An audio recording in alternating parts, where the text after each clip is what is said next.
அனைவருக்கும் வணக்கம். Welcome to our channel. இன்றைக்கி நம்ம பார்க்கக்கூடிய இடம் அழகான மலைகளையும் இயற்கையான சூழலையும் அதிகமாக சூழ்ந்துள்ள ஒரு இடம். மேலும் ஆன்மீக ஸ்தலங்கள். நம்மளுக்கு சம்மர்னாலே இங்கே தான் ஃபஸ்ட்டு போகணுன்னு தோணக்கூடிய ஒரு இடம்தான் இந்த மாவட்டத்தோட மிக பிரபலமான சுற்றுலாத்தலம்னு சொல்லலாம். அதுதான் நம்ம திண்டுக்கல் மாவட்டம். திண்டுக்கல் மாவட்டத்தில் இருக்கக்கூடிய சுற்றுலாத்தலங்களை தான் இந்த வீடியோவில் நம்ம பார்க்க போகிறோம். அதுக்கு முன்னாடி இப்போ தான் நம்ம சேனலுக்கு புதுசாக வந்திருக்கீங்கன்னா மறக்காம சேனலை சப்ஸ்கிரைப் பண்ணி பக்கத்தில் பெல் ஐக்கானையும் ப்ரெஸ் பண்ணி ஆல் என்ற நோட்டிஃபிகேஷனையும் கொடுத்துங்க. வாங்க வீடியோக்குள்ளே போகலாம். முதலாவதாக நம்ம பார்க்கக்கூடிய இடம் கொடைக்கானல். திண்டுக்கல் மாவட்டத்தில் மிக முக்கியமான சுற்றுலாத்தலம்னு சொல்லலாம். தமிழ்நாட்டோட மிக முக்கியமான சுற்றுலாத்தலம்னு சொல்லலாம் இதை. ஏன்னா நம்மளுக்கு சம்மர்னு வந்தால் ஃபஸ்ட்டு நம்ம பேசுகிறதே ஊட்டி கொடைக்கானலுக்கு பிளானை போடுங்கப்பா அப்படின்னு சொல்லுவோம். ஏன்னா கொடைக்கானல் அந்தளவுக்கு நம்ம வாழ்விகளோட ரொம்ப ஒன்றி போன ஒரு இடம்னே சொல்லலாம். ஏன்னா ஊட்டி கொடைக்கானல் சம்மர்னாலே ஃபஸ்ட்டு ஒரு பிளான் போட வேண்டியது ஊட்டி கொடைக்கானல் போவோம், இங்கே வெய்ய தாங்கலை, எங்கேயாவது நம்ம போவோம்.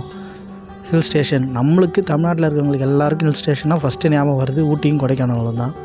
அந்த கொடைக்கானல்லையும் ஏகப்பட்ட இடங்கள் இருக்குது. அதில் முக்கியமாக கொடைக்கானல் லேக்கு, குணா குகைகள், அதுக்கப்புறம் பைன் ஃபாரஸ்ட்டு, இன்னும் பல இடங்கள். கொடைக்கானலை சுற்றி பார்க்குறதுக்குன்னே நம்மளுக்கு ஒரு நாள் போதாது, அந்தளவுக்கு ரொம்ப அழகான இடங்கள்லாம் இருக்குது. அடுத்து சில்வர் கேசட் ஃபால்ஸு என்ட்ரன்ஸ்லேயே இருக்கும். அதுக்கப்புறம் பெரிஜாம் ஏரி இன்னும் பல இடங்கள் கொடைக்கானலை சுற்றியே ஏகப்பட்ட இடங்கள் இருக்குது. அதை நீங்கள் பார்க்கனாலே ஒரு நாள் முழுசாக தேவைப்படும். அந்தளவுக்கு மிக முக்கியமான இந்த மாவட்டத்தில் திண்டுக்கல் மாவட்டத்தில் மிக முக்கியமான சுற்றுலாத்தலம். மேலும் தமிழ்நாட்டிலேயே மிக முக்கியமான ஹில் ஸ்டேஷன் அப்படின்னு சொன்னால் அதிகப்படியான சுற்றுலா பயணிகள் வரக்கூடிய இடம்னாலும் இந்த கொடைக்கானல் தான். அடுத்து இந்த மாவட்டத்தில் இருக்கக்கூடிய மிக புகழ்பெற்ற ஒரு ஆன்மீக ஸ்தலம். ஆமாங்க, அறுபடை முருகன் கோயிலில் மூன்றாவது வீடான திண்டுக்கல் மாவட்டத்தில் அமைஞ்சிருக்கக்கூடிய பழனி மலையில் அமைஞ்சிருக்கக்கூடிய பழனி முருகர் கோயில் தான். 1000 கோயில் முருகர் கோயில் இருந்தாலும் பழனி முருகன் கோயிலுக்கு ரொம்ப மக்கள் ரொம்ப ஆசையாக போகிறத நம்மளால் பார்க்க முடியும். இங்கே ஃபேமஸான ஃபெஸ்டிவல் பார்த்திங்கன்னா முக்கியமாக தைப்பூசம். பல பேர் பாத யாத்திரையாக வந்து பழனி முருகனை தரிசிச்சுட்டு போவாங்க. முருகர்னாலே ரொம்ப எல்லாருக்கும் பிடிச்ச ஒரு விஷயம் முருகரோட சிரிப்பு முகம். அது மாதிரி முருகருக்காக மிக முக்கியமான கோயில்களில் இந்த பழனி முருகனும் ரொம்ப முக்கியம். இந்த கோயிலும் இந்த மாவட்டத்தோட சிறப்பாகவும் அமைஞ்சிருக்கு. மேலும் முருக பக்தர்களால் அதிகப்படியான மக்கள் வரக்கூடிய கோயில்களில் பழனி முதல் இடத்துல இருக்குது. அந்த அளவுக்கு புகழ்பெற்ற சுற்றுலா இடத்தை கொண்டுள்ள ஒரு மாவட்டம் தான் இந்த திண்டுக்கல் மாவட்டம்.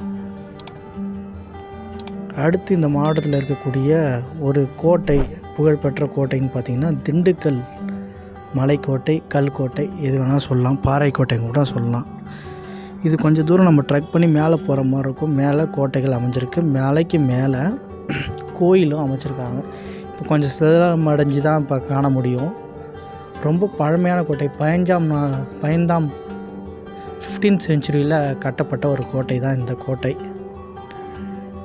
அதுக்கப்புறம் அப்போ வந்து நாயக்க மன்னர்களாலையும் அதுக்கப்புறம் திப்பு சுல்தானாலையும் இது வந்து பராமரிச்சிருக்காங்க அப்படின்னு சொல்லப்படுது.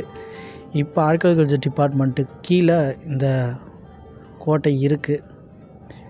மேலே குளம், அதுக்கப்புறம் கோயில் எல்லாமே இப்போ ஆர்கியாலஜி டிபார்ட்மெண்ட்டில் இருக்குது. நீங்கள் மேலேருந்து பார்த்தீங்கன்னா திண்டுக்கல் ஃபுல்லாகவே அழகாக காட்சியளிக்கும். டாப் வியூலேருந்து, அந்த கோட்டை டாப் வியூலேருந்து பார்த்தா ரொம்ப அழகாகவே இருக்கும் இந்த இடம். அடுத்து நம்ம பார்க்குறது தலையார் ஃபால்ஸ். இந்த தலையார் ஃபால்ஸ் தான் தமிழ்நாட்டிலேயே மிக உயரமான அருவி அப்படின்னு சொல்லப்படுது. ரொம்ப உயரமான அருவி இந்த தலையார் அருவி. இது இந்த திண்டுக்கல் மாவட்டத்தில் தான் இருக்குது. இது இந்தியாவில் 4வது உயரமான அருவின்னு சொல்கிறாங்க.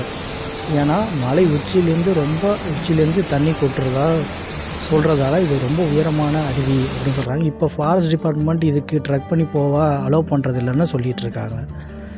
அடுத்து சிறுமலை. இது ஒரு ஒரு சின்ன ஒரு மலைன்னே சொல்லலாம். சின்ன மலைன்னு இல்லை, ரொம்ப முக்கியமான மலைன்னு கூட சொல்லலாம். இந்த மலை வந்து பசுமையான மலைகளை போர்த்ததும் ரொம்ப அழகான கிராமம்னே சொல்லலாம். இது மேலே ஒரு கிராமம் இருக்குது, ரொம்ப அழகாகவும் பசுமையாகவுமே இருக்கும். இந்த கிராமத்தில் மிக முக்கியமானதே பார்த்திங்கன்னா ட்ரக் பண்ணி போகிறது. அடுத்து இங்கே விளையக்கூடிய பனானா, அடுத்து குறிஞ்சி ஆண்டவர் கோயில், திரு ஆவினங்குடி கோயில், இது எல்லாம் இங்கே இருக்கக்கூடிய மிக முக்கியமான கோயில்கள். அடுத்து பூம்பாறை வில்லேஜ், இதுவும் இப்போதைக்கு ஒரு அழகான கிராமமாக இருக்கக்கூடிய ஒரு இடத்துல இப்போ அதிகமாக மவுண்டென்ஸால் கவரப்பட்டு அதிகப்படியான சுற்றுலா பயணிகள் போகக்கூடிய ஒரு இடமாகவும் இந்த மாதிரி இடங்கள் அமைஞ்சிருக்கு. இதெல்லாம் திண்டுக்கல் மாவட்டத்தில் இருக்கக்கூடிய மிக முக்கியமான சுற்றுலாத்தலங்கள்.